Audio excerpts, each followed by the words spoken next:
Siya ang lalaking natrap sa loob ng isang barkong lumubog sa gitna ng dagat. Siya si Harrison O'Kenny, 29 years old. Nagtatrabaho siya bilang tagapagluto sa isang Nigerian tugboat na Juskun 4. May 26, 2013, nasa barko si Harrison kasama ang 12 niyang mga katrabaho na natutulog ng mga oras na yon. Around 5 AM habang natutulog sila, bigla na lang silang naabutan ng sobrang lakas na bagyo na nagpasira sa may barko.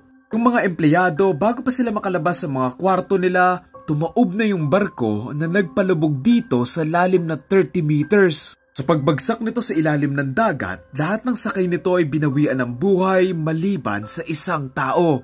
At ito nga si Harrison, pero paano nga ba siya nabuhay? Ang minuto bago lumubog yung barko, gising na si Harrison para magluto ng breakfast sa mga katrabaho niya. Bago siya nagluto, nag-CR muna siya at habang nakaupo nga siya sa may kubeta, dito na nga tumaob at lumubog yung barko. Dahil nga lumulubog na nga yung barko, dito na nga nagpasukan yung tubig na nagpatulak palabas kay Harrison palabas ng CR. Buti na lang, maswerte siyang napunta sa isang parte ng barko kung saan merong isang air pocket or parte ng barkong hindi inabot ng tubig. Sobrang liit lang ng lugar na napuntahan niya and since nakalubog na nga yung barko, obviously wala ng kuryente, so wala ng ilaw and sobrang dilim dyan. Kung claustrophobic or takot sa malalim na tubig si Harrison, paniguradong hindi na daw siya mabubuhay dito.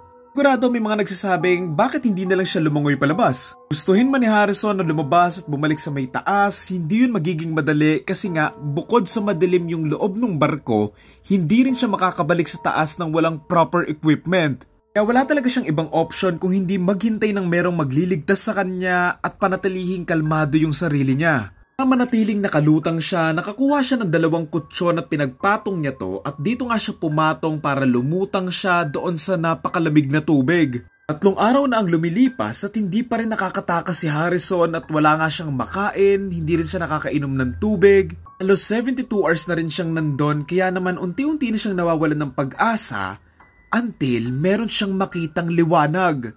May 28, 2023, nagpadala ng isang diving crew papunta doon sa may barko nila Harrison, hindi para mag-rescue, kung hindi para kunin yung mga katawan ng mga biktima.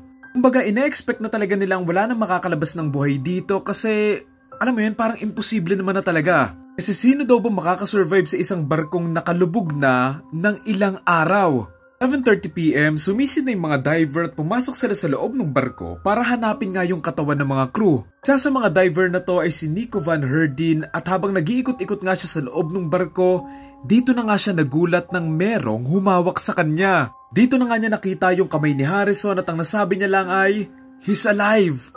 He's alive!" Hindi naging madali ang pag-rescue at pagdala kay Harrison pabalik sa may taas given na ang tagal na nga niyang nasa ilalim ng tubig. Eventually, nailigtas nila si Harrison at nadala sa may ospital. Tapos ang ilang araw na panggagamot at trauma sa nangyari, nakarecover naman si Harrison. Ngayon, buhay na buhay si Harrison at nakabalik naman na siya sa pamilya niya. 2015, kahit na meron pa siyang kaunting takot sa may dagat, nilabanan niya to at naging isa siyang certified commercial diver at kayang-kaya na ni Harrison sumisid sa lalim na 50 meters. Pag-rescue sa kanya ay nag-viral online at maraming copy nito online na pwede niyong panoorin. Sa 13 na crew ng barko, si Harrison lang yung nakasurvive. Samantalang 11 naman sa kanila ang nakita na yung mga katawan, samantalang yung isa ay hindi na nakita ulit.